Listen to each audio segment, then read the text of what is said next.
Thou hast made us for thyself, O Lord, and our heart is restless until it rests in thee. This profound declaration, penned by Augustine of Hippo 16 centuries ago, remains one of the most enduring and universally resonant sentences ever written.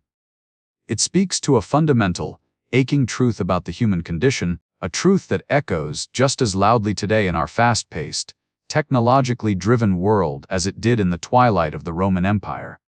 Consider for a moment our own lives, our constant striving.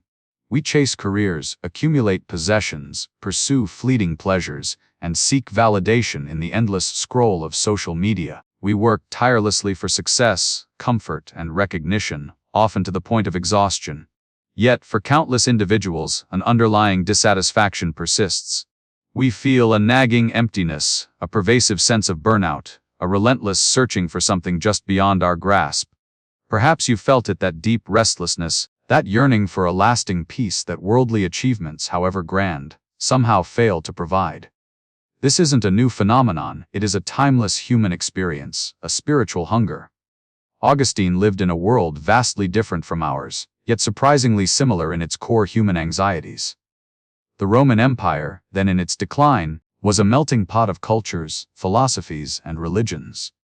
It was a society grappling with immense change, moral ambiguity, and a deep existential longing for meaning that resonates with our own age. Just as we navigate modern life's complexities, Augustine navigated a world filled with intellectual brilliance and profound moral challenges. A man of extraordinary intellect, a gifted rhetorician, poised for a brilliant career, his soul was profoundly troubled and unfulfilled beneath his outward success. This isn't merely an ancient philosophical treatise, it is the intensely personal confession of a man who tried everything the world offered to fill that deep spiritual void. He pursued carnal pleasure, indulged in sensual experiences, and formed passionate, though ultimately unfulfilling, attachments. He delved deep into various philosophical schools and cults, including the Manichaean faith, seeking answers to life's great questions. He chased fame, intellectual prowess, and societal recognition, believing these external accomplishments would finally bring him contentment and quiet his inner turmoil. But with each new pursuit, each new thrill, each new ideology, the restlessness only grew. Each path, ultimately, led to a dead end, leaving his heart still yearning, still searching for something more, something true. The story you are about to hear is his account of that desperate, lifelong quest. It is the journey of a man who, despite his immense gifts, his worldly successes, and his tireless intellectual efforts, discovered that true peace and genuine fulfillment could not be found in the fleeting joys of the flesh, the complexities of human philosophy, or the superficial accolades of society. It is the story of how he, a brilliant but lost soul in a tumultuous era, finally found rest for his restless heart. His confession invites us to examine our own lives, our own yearnings, and perhaps to embark on a similar path towards profound and enduring peace. Welcome, friend. Come closer, and let's embark on a remarkable journey together. Forget for a moment the imposing statues, the weighty academic volumes, or any solemn images that might spring to mind when you hear the name St. Augustine. What we are about to delve into is far more immediate, far more intimate. Consider this not a lecture you're attending, but a profoundly personal narrative you're being invited to witness, a story whispered across centuries from the pages of what feels strikingly like a candid, unfiltered diary. I'll be your companion and guide, helping us navigate the winding paths of a life laid bare. Our Augustine was not born a saint.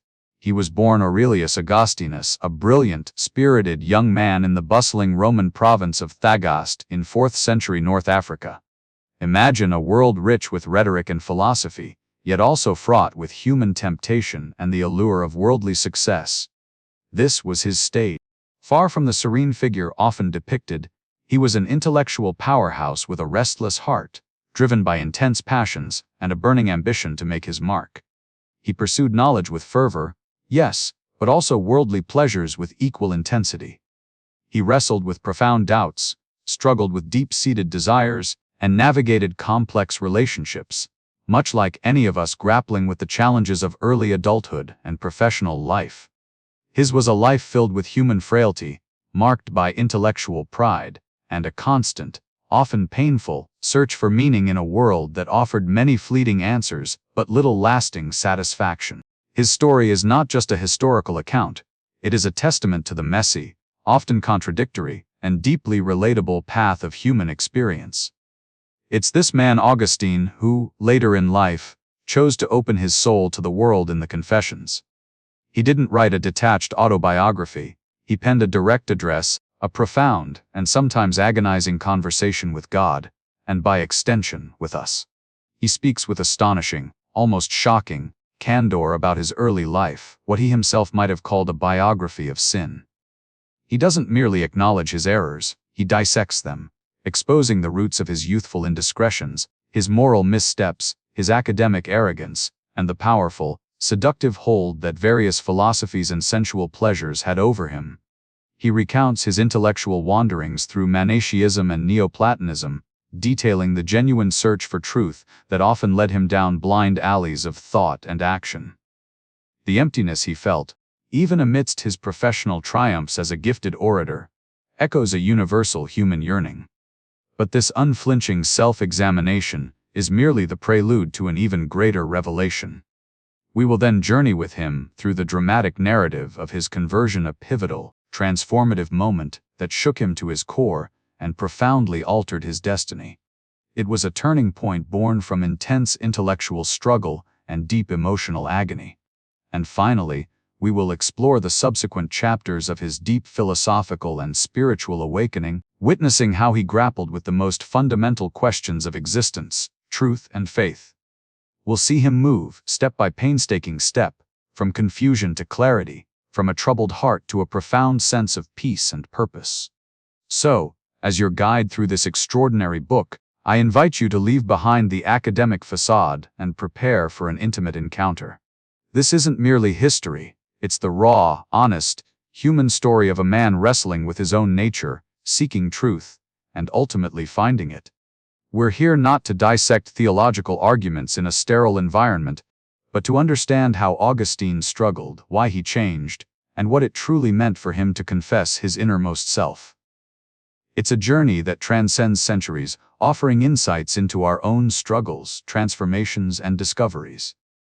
Prepare for a deeply personal and profoundly relatable encounter with a human heart laid bare, showing us that even a saint began as a very human man. Thou hast made us for thyself, O Lord, and our heart is restless until it rests in thee.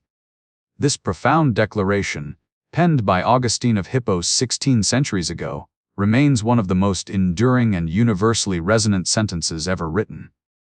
It speaks to a fundamental, aching truth about the human condition, a truth that echoes just as loudly today in our fast-paced, technologically driven world as it did in the twilight of the Roman Empire.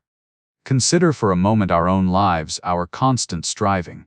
We chase careers, accumulate possessions, pursue fleeting pleasures, and seek validation in the endless scroll of social media. We work tirelessly for success, comfort, and recognition, often to the point of exhaustion.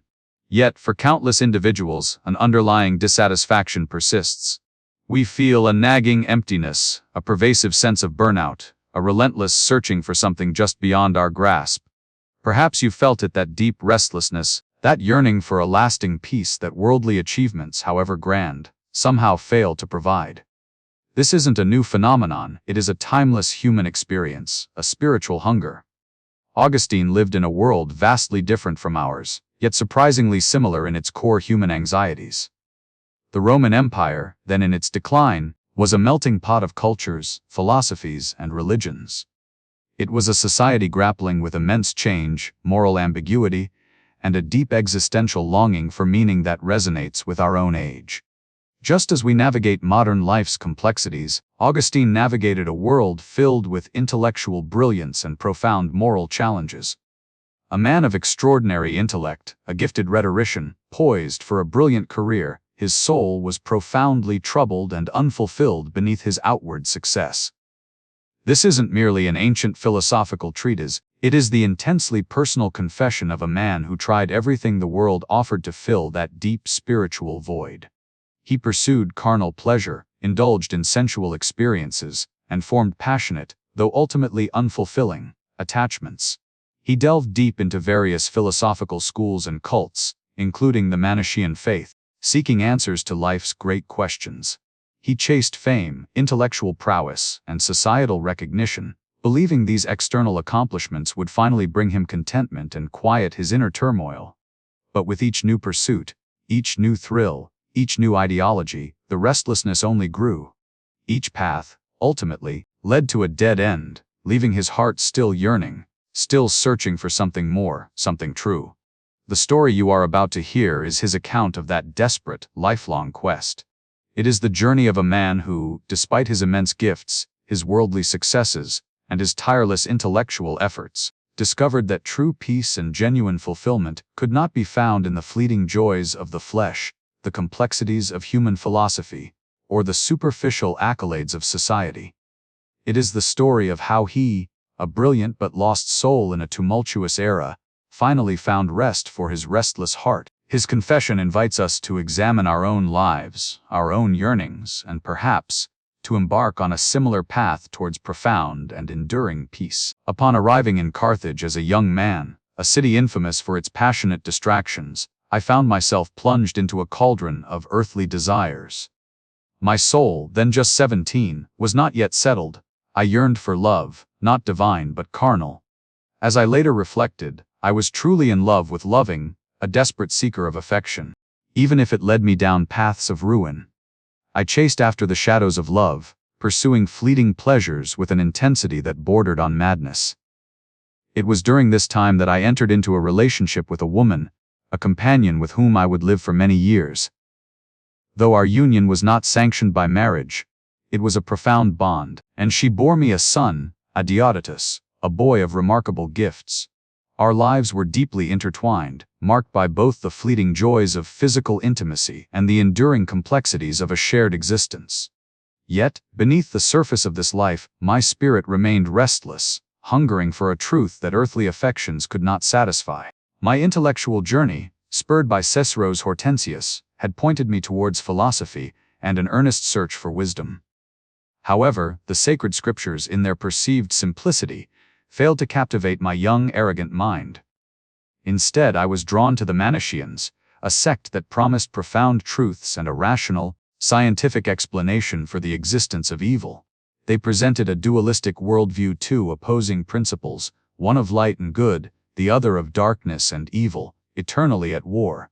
This narrative offered what seemed to be a coherent answer to the problem of suffering and sin, an answer far more palatable to my intellect than the mysteries of Christian faith.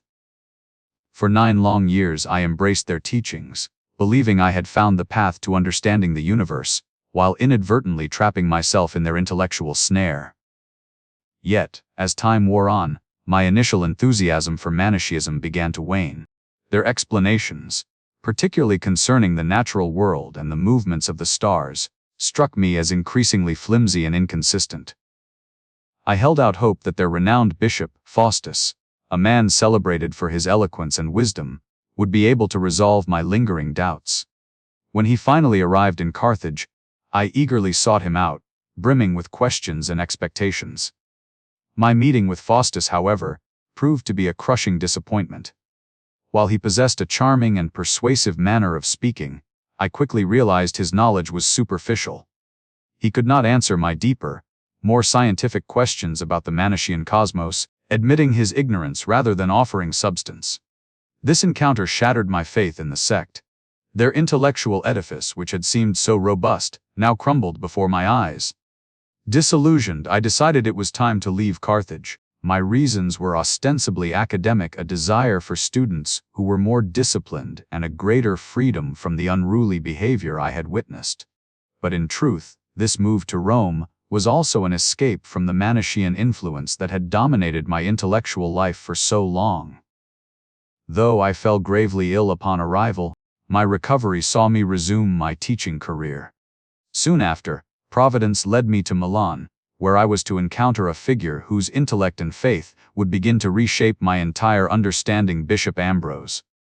The foundations of my former life were now irrevocably shaken, and I stood on the cusp of a transformative new beginning. We now turn to Chapter 3. The Chains of Habit, a pivotal moment in Augustine's spiritual journey, where intellectual understanding finally clashes with the stubborn reality of human will. By this point, Augustine's mind had undergone a profound transformation. The eloquent sermons of Bishop Ambrose had been instrumental, slowly dismantling his Manichaean errors and teaching him to read the scriptures not literally, but allegorically, revealing a deeper, more profound truth. This intellectual liberation was further aided by his exploration of the Neoplatonists, whose writings spoke of an immaterial God, a divine intellect, and the ascent of the soul, ideas that resonated deeply and offered a philosophical framework for understanding spiritual realities, even if incomplete. He now clearly saw the truth of the Catholic faith, recognizing the vanity of his past philosophical pursuits and the emptiness of worldly ambition. His intellect was convinced, his reason assented to the divine wisdom. He knew what he should do, what was good, and where true happiness lay.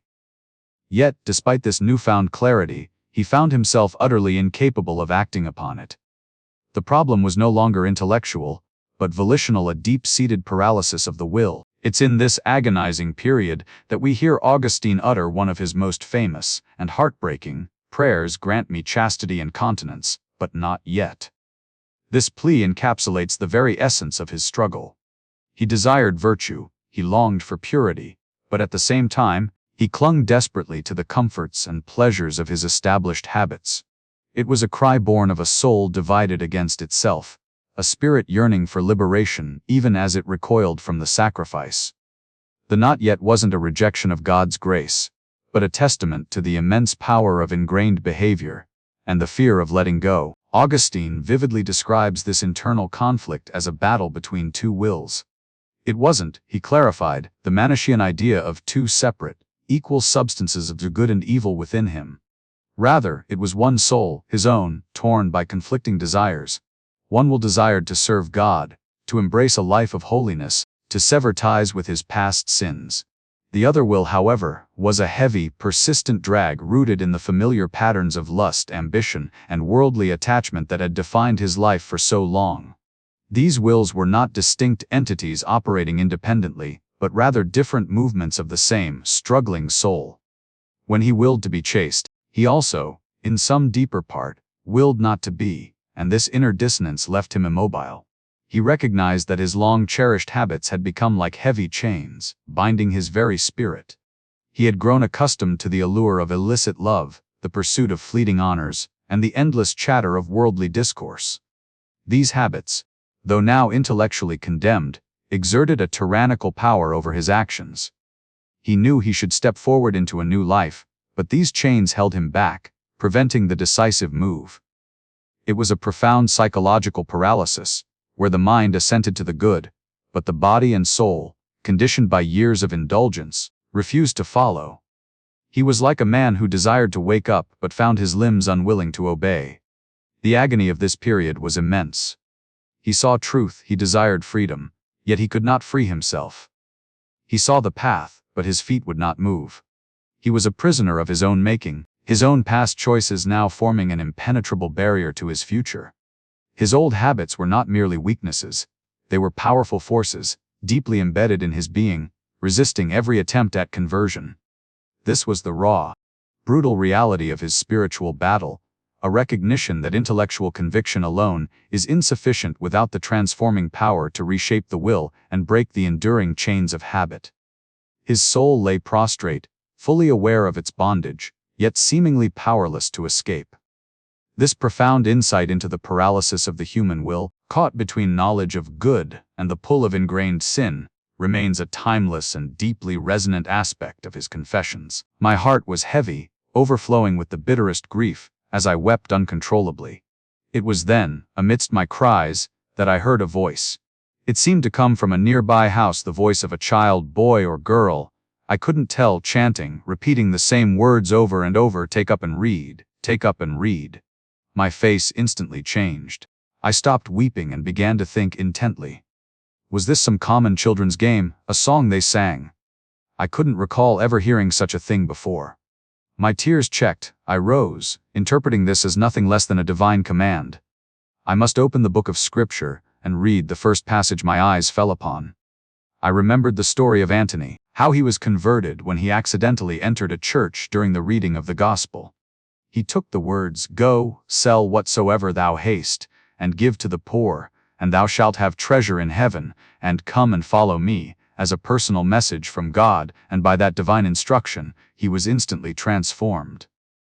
So, I hurried back to where my friend Alypius was sitting. I had left the volume of the Apostles' letters there when I had risen earlier. I grabbed it, opened it, and in silence, my eyes fell upon a particular paragraph.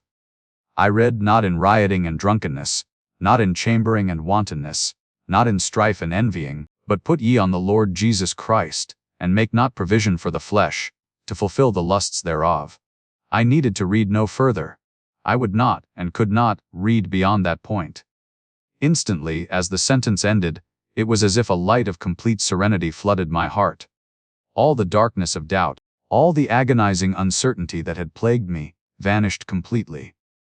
With a now tranquil expression, I marked the spot where I had read and then turned to Alypius.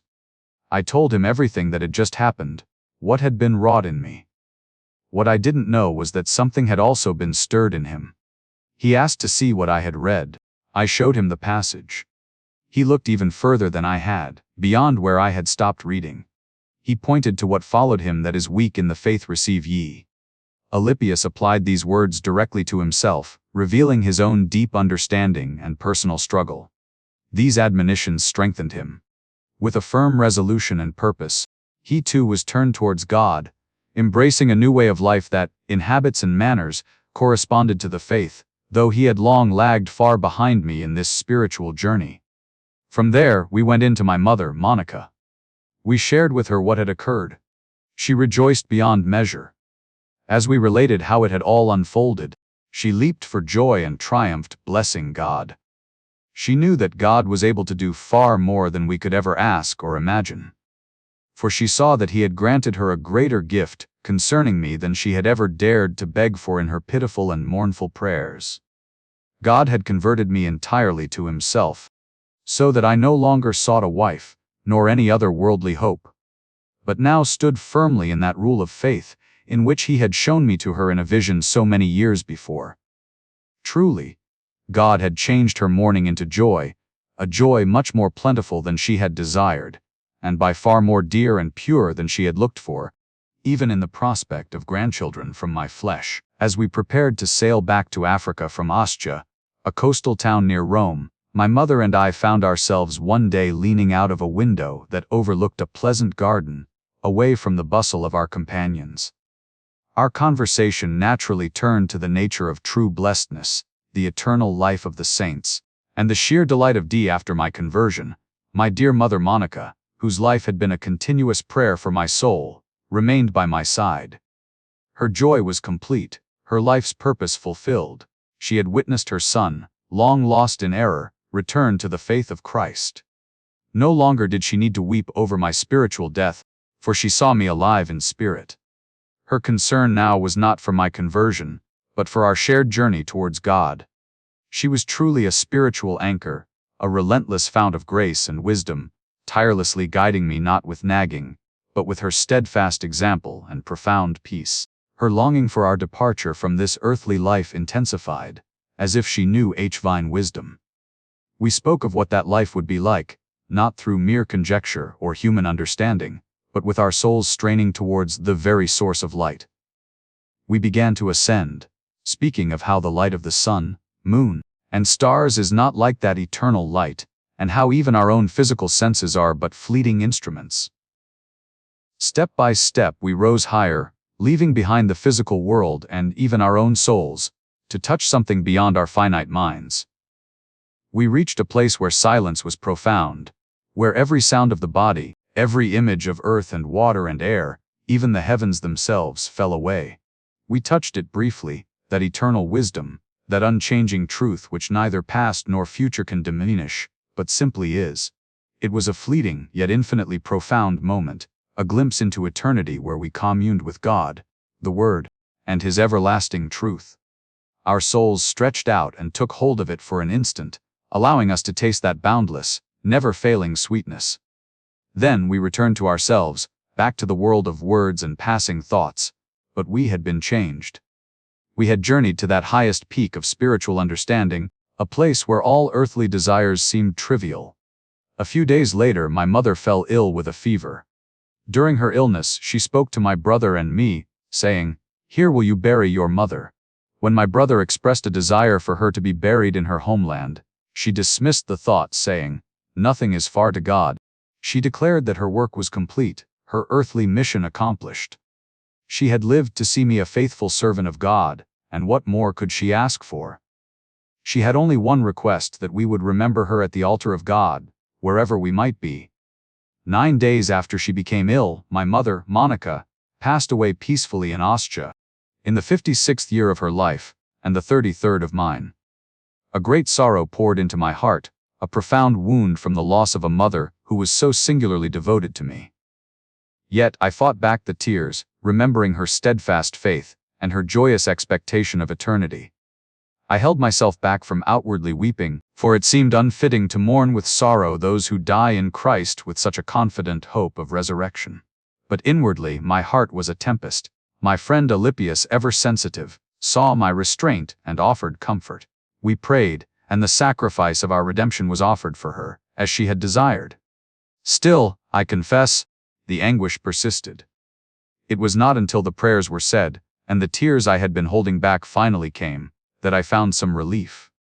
I wept for her, but I wept for myself too, for the loss of that sweet habit of living together, that immense comfort I had derived from her constant presence.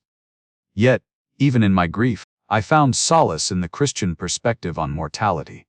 She had not truly died, but had transcended this life to be with God, whom she had loved so purely. My sorrow was a human sorrow, but my faith reminded me of the eternal hope that defined her life and now her peace. I offered my humble prayers for her soul, knowing that she was now in a place of perfect rest, and asked my listeners to remember Monica, that her last request might be fulfilled. And so, as our journey with Augustine deepens, we find ourselves at a profound turning point. Having explored his life and conversion, he now turns his gaze inward, seeking God not through external events, but within the very essence of the human mind. It is here, in books 10 and 11, that he embarks on an extraordinary philosophical quest, delving into the nature of memory and time itself, leading him to a deeper understanding of his own being and the timeless Creator. Imagine, if you will, a vast inner palace, an immense field where our memories reside. This is how Augustine describes memory: not merely a storage place, but a boundless, intricate landscape. He is utterly captivated by its sheer immensity, a space so profound that even he, its owner, struggles to comprehend it fully.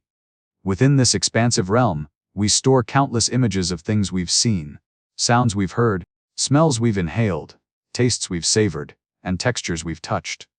Each sensation, once experienced, leaves its indelible mark, ready to be recalled. But memory is more than just a repository for our senses. It also holds the knowledge we've acquired, the principles of arithmetic and logic, the truths of philosophy and faith. What truly fascinates Augustine is that we retrieve these not as physical images, but as abstract concepts, existing in the mind's eye.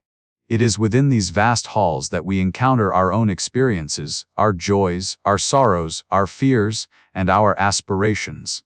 We meet ourselves here, not just remembering what we did, but understanding who we are and who we have been. The sheer mystery of how we hold so much within us, and how we retrieve it, fills him with awe. Can God, he wonders, be found within this incredible expanse of memory? He searches, concluding that God is not a part of his memory in the way his past experiences are, but rather, God is the very ground of being above his memory, ever present, yet elusive to grasp as a simple stored image. This intense meditation on memory naturally leads Augustine to grapple with an even more elusive concept: time. Just as he struggled to contain the vastness of memory, he now confronts the paradoxical nature of time. What, he asks, is time? He famously states that he knows what it is when no one asks him, but if pressed to explain, he is utterly baffled. He breaks down time into its fundamental components, revealing their fleeting and mysterious qualities. The past, he argues, no longer exists, it is only real to us as memory. The future, in turn, has not yet come into being, it exists only as our expectation or anticipation. This leaves us with only the present moment, a sliver of existence so brief, so instantaneous, that it seems impossible to truly measure or hold on to. For as soon as we declare it to be present, it has already slipped into the past. So, how can something exist when one part is gone and the other is not yet here? Augustine proposes that time is not an external, independent entity that flows by itself, but rather a distension of the soul, a stretching out of our minds. Our consciousness, he suggests, is extended across the past through memory, the present through direct attention, and the future through expectation. We measure not time itself, but the duration of things and events in our minds. A long event feels long because our attention is stretched over its course. This makes time intensely personal, an experience woven into the fabric of human consciousness. It is in grappling with these profound mysteries of memory and time that Augustine ultimately connects them back to the divine. His searching within the depths of his own mind, his struggle with the fleeting nature of human existence, leads him to a towering realization: God is utterly outside of time. Our lives, bound by past, present, and future, are temporal. But God, the creator of all things, including time itself, is eternal. He does not experience time in the way we do. For God, there is no past that has passed, no future that is yet to come. There is only an eternal, unchanging present. This understanding is the philosophical shift Augustine undertakes from seeking God in the external world, or even in the historical narrative of his own life. He now seeks him in the interior landscape of his soul, in the very structures of consciousness. He realizes that while he and all creation are subject to time, God created time. He is not in time, time is in him, a concept born from his eternal will. Thus, his journey into the vast palace of memory and the elusive nature of time ultimately leads him to a God who is both intimately present within his deepest self and transcendent, existing beyond the very boundaries of the universe he brought into being.